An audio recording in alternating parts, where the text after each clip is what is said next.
Abdul Muttalib Nabi Karim সাল্লাল্লাহু আলাইহি ওয়াসাল্লামের কি হয়? দাদা। উনি দেখা করতে চাইলেন আব্রাহার সাথে। আব্রাহা পারমিশন দিলেন, তিনি ঢুকলেন। তাকে বসতে সম্মানের জায়গা দেওয়া হলো। কুরাইশদের নেতা তিনি। আব্রাহা বললেন, বলেন আপনি কি বলবেন? আব্দুল মুত্তালিব বললেন, আমি জানতে পেরেছি যে তোমার সৈন্যরা আমার জনগণের এবং আমার উট, দুম্বা, ভেড়া সমানে দখল করতেছে, জবাই করতেছে আর পাইকারি ধরে খাইতেছে। এগুলি সব ধরে নিয়ে আসছে। আমি তোমার কাছে এটা বলতে আসছি, তোমার সৈন্যদেরকে বলো আমাদের উট টুট যা ধরছে, ছাগল ভেড়া সব যেন ছাড়িয়ে দেয়। আব্রাহা কই যে আশ্চর্য কথা, আমি মনে করেছিলাম যে তুমি কাবা শরীফ ভাঙতে আসছি, আমি আমার অনুনয় বিনয় করে তুমি বলবা যে কাবা ঘর রক্ষা করো, তুমি ভাঙবো না। তা না কই তুমি তোমার গরু ছাগল উঠ বেড়া, তোমার কাছে কি কাবার চাইতে উঠ বেড়া ছাগলের দাম বেশি? আব্দুল মুত্তালিব বললেন যে মোটেই না, ওইটার মূল্য আমাদের কাছে অনেক বেশি। তবে আমি ওইটার মালিক না, আমি উঠ ছাগল ভেড়ার মালিক, সেইটা আমি ছাড়াই নিতে আসছি। আর ঘরটা যার, আমি এই ঘর ধরে বলে আসছি, হে ঘরের মালিক, তুমি তোমার ঘর থেকে ঘরকে ঠেকাও। আল্লাহ পাক তখন ঘর ঠেকাই দিয়েছিলেন, কারণ এই ঘর ঠেকাবার মতো কোন লোক তখন ছিল না। বাইতুল মুকাদ্দাস যখন আক্রান্ত হয়, বাইতুল মুকাদ্দাস যখন ইহুদিরা আক্রমণ করে, তখন এই পৃথিবীতে 70 কোটি মুসলমান ছিল। যেই পৃথিবীতে 70 কোটি মুসলমান বাস করে, সেই মুসলমানেরা যদি তাদের কেবলায় উলা ইহুদিরা দখল করে নেয়, তা ঠেকাবার দায় দায়িত্ব তাদের মধ্যে সেন্স অফ প্রেস্টিজ যদি ইস্যু না হয়, সর্দি গর্বি না হয়, এটা ঠেকাবার দায়িত্ব আল্লাহর নাই। আর বাবরি মসজিদ যখন ভাঙা হয়, তখন এই পৃথিবীতে মুসলমানদের সংখ্যা 125 কোটির কাছাকাছি। 125 কোটি মুসলমান যে পৃথিবীতে বাস করে, সেইখানে যদি মুসলমানেরা তাদের মসজিদ ভাঙে, তাতে করে যদি তাদের গা না জ্বলে, তো আল্লাহ পাক এখানে তয়রান আবাবিল পাঠাবেন না, জরুরত নেই। আল্লাহর ওয়াদা, আল্লাহর সাহায্যের ওয়াদা তো মুমিনদের জন্য। ওয়াকানা হাক্কান আলাইনা নাসরুল মুমিনিন, মুমিনদেরকে সাহায্য করা আমি আল্লাহর জন্য ওয়াজিব। আল্লাহ রাব্বুল আলামিন কোরআনে কারীমের মধ্যে বলেছেন, ওয়ালা তাহিনু ওয়ালা তাহজানু ওয়া আনতুমুল আলাউনা ইন কুনতুম মুমিনিন। কোনো ভয় নাই, কোনো চিন্তা নাই, যদি মুমিন হও আমি আল্লাহ তোমাদেরকে বিজয় দান করব। ইজা ফাতাশ শারত ফাতাল মাশরুত, শর্ত যদি পালন করা না হয়, ওয়াদা পূরণ হবে না। শর্ত হচ্ছে মুমিন হও, আল্লাহ বলছেন আমি সাহায্য করব। আমরা কি মুমিন হইতে পারছি? জবাব চাই, মুমিন হইতে পারছি? নিজের বুকের কাছে হাত দেন, নিজের কলবের কাছে, নফসের কাছে প্রশ্ন করুন। আল্লাহ যে মুসলমান চান, রাসূল যে মুসলমান চান, যে কোয়ালিটি, আমি কি সেই কোয়ালিটি, সেই রিকোয়ারমেন্ট আমি কি ফুলফিল করতে পেরেছি? মন থেকে একটা নেগেটিভ জবাব আসবে, মন বলবে না এখনো হইতে পারো নাই। দাড়ি, টুপি, জামা, হজ, নামাজ হয়তো সবই ঠিক আছে, নামাজ পড়তে পড়তে হয়তো কপালে দাগও লেগেছে, কিন্তু মুমিন হওয়ার জন্য যেটা প্রয়োজন ছিল সেটা এখনো হয় নাই। এই জন্য আমি মাঝে মধ্যে দুঃখ করে বলি, মরা মানুষ তো জিন্দা হইতে পারে না, কিন্তু কোন মরা মানুষ যদি জিন্দা হইতে পারতেন, এমন কোন সিস্টেম যদি থাকতো, আর একজন সাহাবী যদি জিন্দা হতে পারতেন, আর আমাদেরকে যদি দেখতেন, আমাদের আমালগুলি যদি দেখতেন, চিৎকার দিয়ে বলতেন আল্লাহর কসম, মুহাম্মদ সাল্লাল্লাহু আলাইহি ওয়াসাল্লাম রক্ত দিয়ে, সাহাবায়ে কেরাম জীবন দিয়ে যে মুসলমান তৈরি করে গেছিলেন, এরা সেই মুসলমান না। আমাদের ইসলাম শুধু মসজিদের মধ্যে, আমরা যে মুসলমান তার পরিচয় শুধু মসজিদের মধ্যে। মসজিদ থেকে বেরিয়ে যাওয়ার পর আমার আচরণ আর হিন্দুর আচরণ আর খ্রিস্টানের আচরণের মধ্যে, ইহুদির আচরণের মধ্যে কোনো পার্থক্য আছে কি? বরং আমি তো আরো বাড়িয়ে বলবো, এক ধাপ এগিয়ে। এই পৃথিবীতে যদি চ্যালেঞ্জ হয়, কম্পিটিশন হয়, পৃথিবীতে সব থেকে বেশি মিথ্যে কথা কারা বলে? জবাবটা হচ্ছে মুসলমানেরাই। ওজনে কম দেয় কারা বেশি? মুসলমান। খাদ্যে ভেজাল দেয় কারা বেশি? মুসলমান। তাহলে আল্লাহর রহমত আমরা কেন পাবো? কোরআনে কারীম যে উদ্দেশ্যে এসেছিল, আমরা সেই উদ্দেশ্যকে পূরণ করতে পারি না। কোরআন শরীফ একটি বর্ণ মুহাম্মদ সাল্লাল্লাহু আলাইহি ওয়াসাল্লামের বানানোর মধ্যে নাই। আল্লাহু আকবার। কোরআন শরীফ 114টি সূরার, প্রত্যেকটি সূরার শিরোনামে আছে বিসমিল্লাহির রহমানির রহিম। একটা সূরায় নাই। কোন সূরা? কেন নাই? এই জন্য নাই যেহেতু এই সূরা নাজিলের সময় আল্লাহ পাক এটা বলেন নাই জিবরাইল আলাইহিস সালাম যখন নবী করিম সাল্লাল্লাহু আলাইহি ওয়াসাল্লামের কাছে এটা তেলাওয়াত করে শোনাচ্ছেন, তিনি বিসমিল্লাহ তখন বলেন নাই। নবী করিম সাল্লাল্লাহু আলাইহি ওয়াসাল্লাম যখন সাহাবায়ে কিরামকে লিখতে বলেছেন, কাতেবে ওহী যারা ছিলেন, তখন তিনি এই সূরার প্রথমে বিসমিল্লাহ বলেন নাই, তাই বিসমিল্লাহ এখানে লেখা হয় নাই। তার মানে হচ্ছে কোরআন শরীফ বিন্যাস করা, এর শব্দ বিন্যাস, সূরা বিন্যাস, সবকিছুকে বিন্যস্ত করার দায়িত্ব ছিল আল্লাহ পাকের। সুবহানাল্লাহ। আল্লাহ রাব্বুল আলামিন কোরআনে কারীমের মধ্যে বলেছেন, ইন্না নাহনু নাযালনা যিকরা ওয়া ইন্না লাহু লাহাফিজুন। কোরআন নাজিল করেছি আমি আল্লাহ, আর এর সংরক্ষণের সবটুকু দায়িত্ব আল্লাহ রাব্বুল আলামিন নিজেই গ্রহণ করেছেন, আমি গ্রহণ করেছি। নাজিল করছি আমি, হেফাজত করব আমি। আল্লাহ পাক গ্যারান্টি দিচ্ছেন, ওয়ালাউ তাকাওয়ালা আলাইনা বা'দাল আকাবিল। আমার নবী যদি নিজের থেকে বানিয়ে কোনো কথা আমি আল্লাহর নামে কোরআন শরীফের ভিতরে চালাই দিতেন, আমি আমার নবীর ডান হাত চেপে ধরতাম, আর তার কণ্ঠ নালীকে আমি আল্লাহ কেটে ফেলে দিতাম। কত বড় কথা! গলা কেটে ফেলে দিতাম, একটি কথাও যদি নিজের থেকে বানিয়ে বলতেন। সুবহানাল্লাহ বলেন। একটি শব্দ মানুষের, আল্লাহ পাক বলেছেন এর উপর, কোরআনের উপর থেকে, এর নিচের থেকে, এর ডান থেকে, এর বাম থেকে, এর ভিতরে শয়তানের বাতিলের প্রবেশের কোনো অধিকার নাই। যদি থাকতো এতদিনে কত বেড়াছাড়া করতো, সেরা বেড়া করতো, উল্টো পাল্টা করিয়া সর্বনাশ করে ফেলাইতো, ঠিক কিনা? পৃথিবীতে শত শত কোটি খ্রিস্টান পৃথিবীতে আছে। খ্রিস্টানদেরকে চ্যালেঞ্জ করুন তো, যে একটা বাইবেলের হাফেজ দাও আমাদেরকে। সারা পৃথিবীতে একটা হাফেজ চাই, বাইবেল মুখস্থ করছে, পাওয়া যাবে? যাবে না। হিন্দুদেরকে চ্যালেঞ্জ করেন, কত কোটি হিন্দু আছে তোমাদের, বেদ তোমাদের ধর্মগ্রন্থ, বেদ মুখস্থ করছে, এরকম হাফেজ দাও, পারবে দিতে? পারবেন? মহান আল্লাহ রাব্বুল আলামিন কোরআনে কারীমকে ইবাদত করেছেন। সূরা কমরের মধ্যে রব্বুল আলামিন বলেছেন, ওয়ালাকাদ ইয়াসসারনাল কুরআনা লিযিকরি ফাহাল মিন মুদ্দাকির। আল্লাহ পাক বলেন, অবশ্যই কোরআনে কারীমকে আমি মানুষের কাছে মুখস্থ করার জন্য আর বোঝার জন্য সহজ করে দিয়েছি। কিন্তু দুর্ভাগ্যজনক সত্য আরেকটি কথা আছে, মুসলমান দাড়িওয়ালা টুপিওয়ালা আল্লাহর মসজিদের ভেতরে বসে এক শ্রেণীর মুসলমানেরা বলে, কোরআন বোঝা আমাদের কাম না, আমরা পাবলিক, আমরা কোরআনের বুঝবো কি? কোরআন বুঝবে আলেমেরা। হযরত নবী করিম সাল্লাল্লাহু আলাইহি ওয়াসাল্লাম তিনি যখন হযরতে খাদিজাকে যখন দ্বীনের দাওয়াত দিলেন, কালেমার দাওয়াত দিলেন, বললেন এক আল্লাহর ইবাদত করো, আমারে শেষ জামানার নবী হিসেবে মেনে নাও, আখেরি নবী হিসেবে আমাকে মেনে নাও। হযরতে খাদিজা এক মুহূর্ত দেরি করেন নাই, সঙ্গে সঙ্গে পড়েছেন লা ইলাহা ইল্লাল্লাহু মুহাম্মাদুর রাসূলুল্লাহ। নবীদের জন্য তিনটি শর্তের কথা বলেছিলাম, একটা হলো ওহী, একটা মুজিজা, একটা উন্নত মানের চরিত্র। ওহী ছাড়া নবী হওয়া যায় না। এই কোরআন সর্বশেষ ওহী মুহাম্মদ সাল্লাল্লাহু আলাইহি ওয়াসাল্লামের পরে, এরপরে আল্লাহর কোন ওহী আসবে না, একটা শব্দ আসবে না পৃথিবীর মানুষের জন্য। কমপ্লিট করে দেওয়া হয়েছে, আল ইয়াউমা আকমালতু লাকুম দীনাকুম ওয়া আতমামতু আলাইকুম নি'মাতি ওয়া রাদিতু লাকুমুল ইসলাম দীনা। এটাকে কমপ্লিট করা হয়েছে আল্লাহর পক্ষ থেকে। পৃথিবীর মানুষের জন্য আর একটি শব্দ প্রয়োজন নাই। বিজ্ঞানের আবিষ্কার যত বাড়ুক, কোরআন শরীফের কিচ্ছু তাতে আসে যায় না। যদি কোন আহাম্মক বলে যে বর্তমান হলো বিজ্ঞানের যুগ, কোরআন নাজিল হয়েছে ১৫০০ বছর আগে, কোরআন নাজিল হয়েছে সেই যুগের কোরআন, আর এখন মডার্ন যুগ, এখন কি এগুলি চলে? আরে বাবা, তোমার বিজ্ঞান ফেলের সামনে।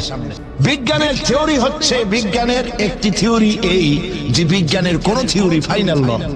নবী করিম সাল্লাল্লাহু আলাইহি ওয়াসাল্লামের কাছে কোরআন এসেছিল এই কারণে যে কোরআন দিয়ে তিনি একটি সমাজ বিপ্লব করবেন, তাবিজ লাগবেন, এই জন্য কোরআন আসে নাই।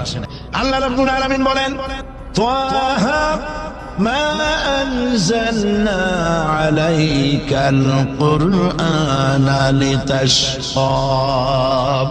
নবী হে, কোরআন আপনার উপর এই জন্য নাজিল করা হয় নাই যে আপনি আপনার ভাগ্য নষ্ট হয়ে যাবে, ভাগ্য বিপর্যস্ত হবে না, এই জন্য কোরআন আসে নাই। কোরআন এসেছে ভাগ্যকে সুপ্রসন্ন করার জন্য। সুবহানাল্লাহ। সেই কোরআনের সাথে সম্পর্ক করেছি তাবিজের। আপনাদের শরীরে যদি তাবিজ থাকে, বাড়ি যদি কারো থাকে, সব খুলে নদীতে ফেলে দেন। আলাইসাল্লাহু বিকাফিন আবদা। আল্লাহ পাক বলছেন, আমি কি আমার বান্দার জন্য যথেষ্ট নই? আলাইসাল্লাহু বিকাফিন আবদা। আমি আল্লাহ আমার বান্দার জন্য যথেষ্ট নই? ওয়াইজা সাআলতা ফাসআলিল্লাহ ওয়াইজা ইসতাআনতা ফাসতাইন বিল্লাহ। যা বলার এক মহান সত্তার কাছে বলো, যা চাওয়ার এক মহান সত্তার কাছে চাও। তিনি কে? তিনি হচ্ছেন আল্লাহ পাক। সুবহানাল্লাহ বলেন। এই জন্য চাইতে হবে এমন মহান সত্তার কাছে যিনি কখনো ঘুমান না। লা তাখুযুহু সিনাতুন ওয়ালা নাওম। যার ঘুমও নাই, তন্দ্রাও নাই। কে তিনি? খাইরিহি ওয়া শাররিহি মিনাল্লাহি তাআলা। আমার ভালো আমার মন্দ কেবলমাত্র এক মহান সত্তার মুষ্টির ভিতরে নিবদ্ধ। তিনি আল্লাহ রব্বুল ইজ্জত ওয়াল জালাল। গোটা আকাশ, গোটা জমিন যার বুঝার ভেতরে। মুসা আলাইহিস সালাম বলেছিলেন, আল্লাহ তুমি নাকি ঘুমাও না?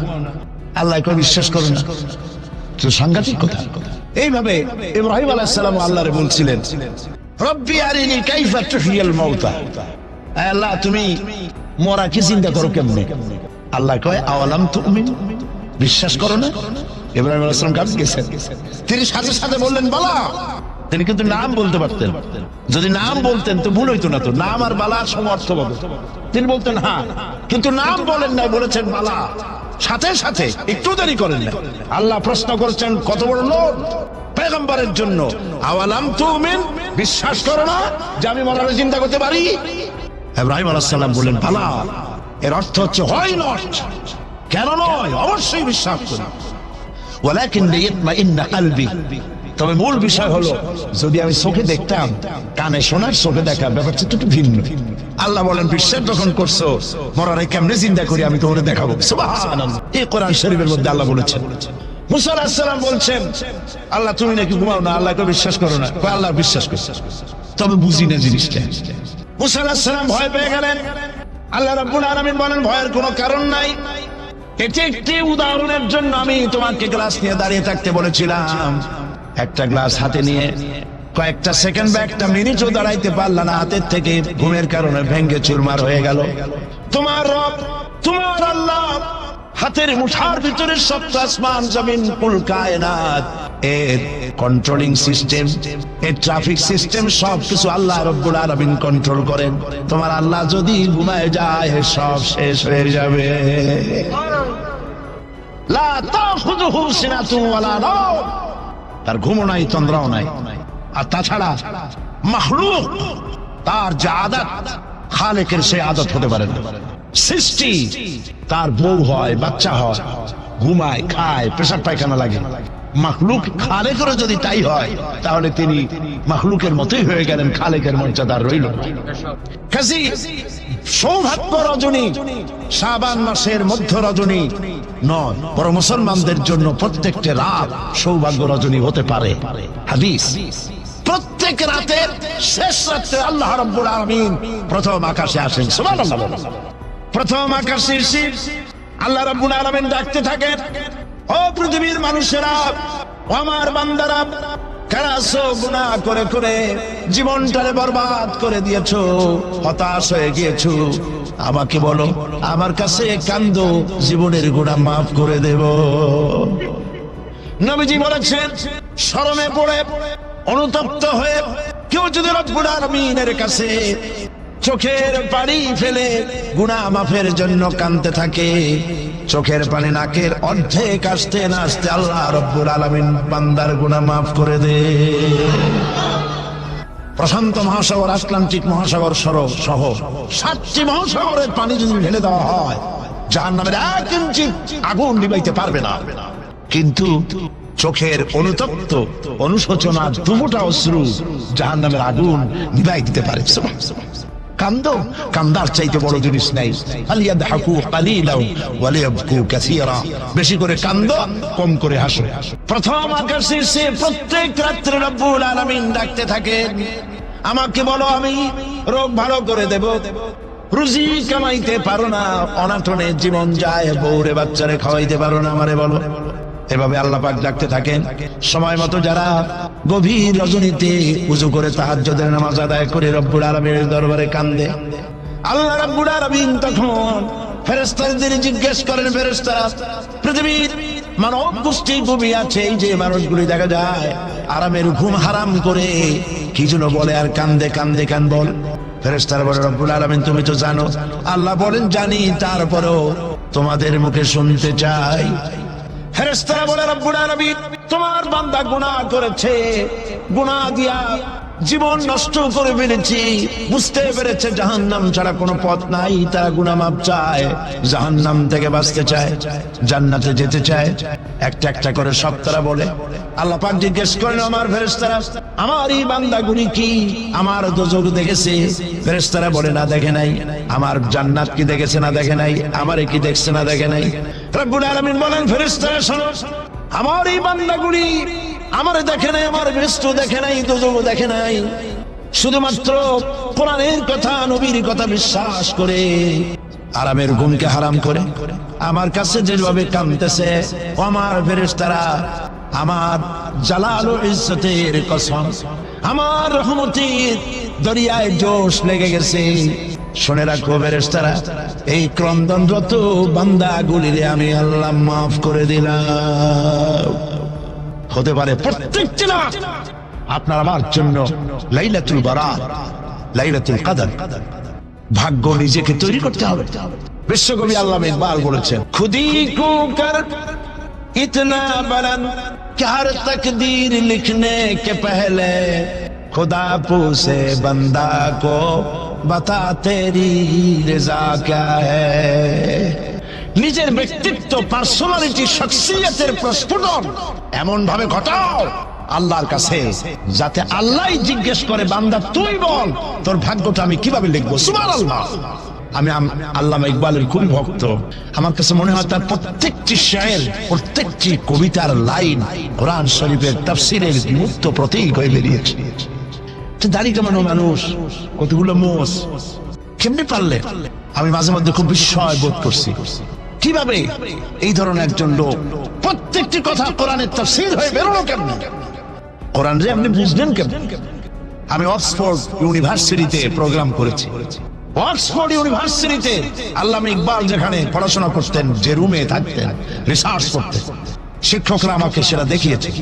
পৃথিবীর বড় বড় নাম করা ব্যক্তিরা সেখান থেকে অক্সফোর্ডে পড়াশোনা করেছে, লেখাপড়া করলেন অক্সফোর্ডে, পাশ্চাত্যে। অথচ পাশ্চাত্য তারা গিনতে পারলো না। তিনি খোদাদ্রোহী হলেন না, তিনি ইসলামের দুশমন হলেন না। তার কথাগুলি কোরআনের ব্যাখ্যা হয়ে বেরোলো।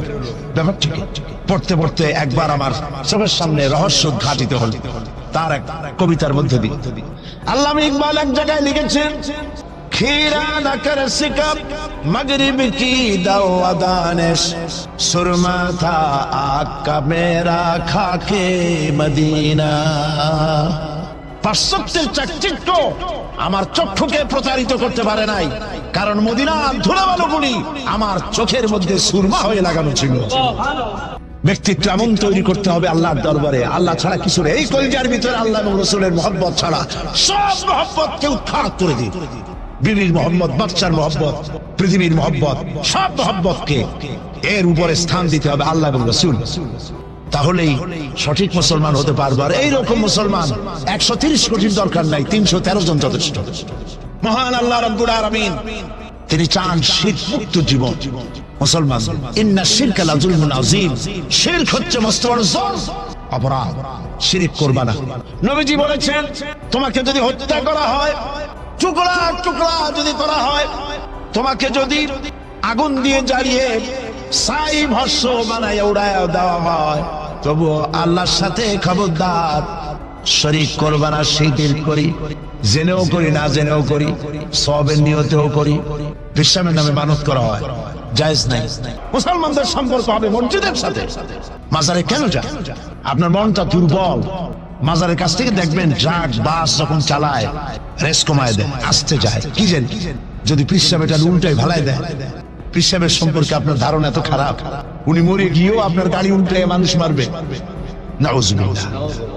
মদিনা মুনাওয়ারায় মসজিদ নববী শরীফ নবী করিম সাল্লাল্লাহু আলাইহি ওয়াসাল্লাম যেখানে শুয়ে আছে, যার জাসাদ মুবারক, যার শরীর মুবারকে এক গেসা পশম মাটির জন্য হজম করা হারাম, সেই মাজারের পাশ থেকে 130 মাইল 125 কিলোমিটার বেগে গাড়ি সমানে সরাসরি করতেছে, কই অ্যাক্সিডেন্ট হয় না? এই ধরনের বাজে ভয় বাদ দিতে হবে। মাজারে আগরবাতি মোমবাতি চাদর দেওয়া জায়েজ নয়, কাজে এগুলি বন্ধ করতে হবে। হাইকোর্টের মাজার, শালি বাগদাদের মাজার, বিভিন্ন জায়গায় যত মাজার আছে এই সব মাজারে যাওয়া বন্ধ করে দিতে হবে। এগুলি গভর্নমেন্টের দায়িত্ব হেফাজত করার, আপনার যাওয়ার কোনো দায়িত্ব নাই। এখানে যাওয়ার অর্থই হলো আপনি শিরক করছেন। আপনার মনের ভিতরে দুর্বলতা আছে, ওখানে গেলেই আপনার মনের আশা পুরা হবে। আপনি যাবেন মসজিদে, কোন বিপদে পড়েছেন, উযু করেন, মসজিদে যান, 2 রাকাত নামাজ পড়েন, কাজায়ে হাজাতে আল্লাহর কাছে হাত তুলে কাঁদেন, দোয়া মঞ্জুর হয়ে যাবে। আলেম হয় তিনি যদি ব্যবসা না করে, মানুষকে ধান্দায় না ফেলেন, মানুষকে হেদায়েতের কথা বলেন, আর হেদায়েতের কথা বলতে গিয়ে জেল খাটেন, জরিমানা দেন, কষ্ট হয়, বুঝতে হবে পীর হক। কাজী খালি মুখ দিয়া ভেতরে ঢুকে দেখতে হবে, বাইরের কিছু চাকচিক্য দেখে বিভ্রান্ত হবেন না। হর হমেশা দেনে কো वो तैयार है, जो न मांगे उससे वो बेजार है। সব সময় দেওয়ার জন্য প্রস্তুত, যে চায় না আল্লাহ তার উপরে বেজার হয়ে যায়।